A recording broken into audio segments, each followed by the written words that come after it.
అంబటి రాంబాబు గారి అరెస్టు గురించి వచ్చినటువంటి ప్రస్తావన సందర్భంగా మన మహిళా హోమ్ మినిస్టర్ అయినటువంటి అనిత గారు మాట్లాడుతూ అంబటి రాంబాబు గారు ఈ రకంగా సైగ చేశారు, ఇది రెచ్చగొట్టేటువంటి సైగ కాదా అని ఆయన ప్రశ్నిస్తూనే ఆయన ఒక ఎక్స్ మినిస్టరు అని చెప్పి గుర్తు చేసే ప్రయత్నం చేశారు. అయితే ఆయన్ని రెచ్చగొట్టినప్పుడు కానీ మీ పార్టీకి సంబంధించిన వారు ఆయనకు సంబంధించినటువంటి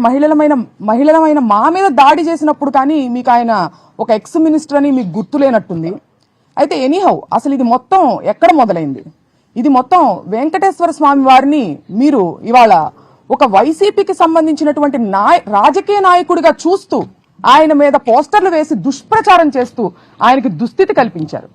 ఈ పాపాన్ని అంబటి రాంబాబు గారు ప్రశ్నిస్తూ ప్రజల్లోకి తీసుకెళ్తుంటే దాన్ని డైవర్ట్ చేసేదానికి ఇవాళ ఆయన్ని రెచ్చగొట్టి ఆయన మీద దాడులు చేసి ఆయన ఇంటికి సంబంధించినటువంటి మహిళలమైన మా మీద దాడి చేసి ఆయన్ని అరెస్ట్ చేసి 36 అక్రమ కేసులు ఇవాళ ఆయన మీద బనాయించి పీటీ వారెంట్లు వేస్తూ ఆయన్ని ఇబ్బంది పెట్టే ప్రయత్నం చేస్తున్నప్పటికీ నా ఆత్మస్థైర్యం నేను కోల్పోలేదు, న్యాయం మీద నాకు నమ్మకం ఉంది అని చెప్పి పార్టీని ఉత్సాహపరిచే, పార్టీ శ్రేణులను అభిమానులను ఉత్సాహపరిచేటువంటి ప్రయత్నంలో భాగంగానే ఆ సైగలు చేశారు తప్పితే ఎదుటి వారి ఇంటి మీద దాడులు చేయమని సైగలు చేయలేదని కూడా ఇవాళ నేను గుర్తు చేస్తున్నాను.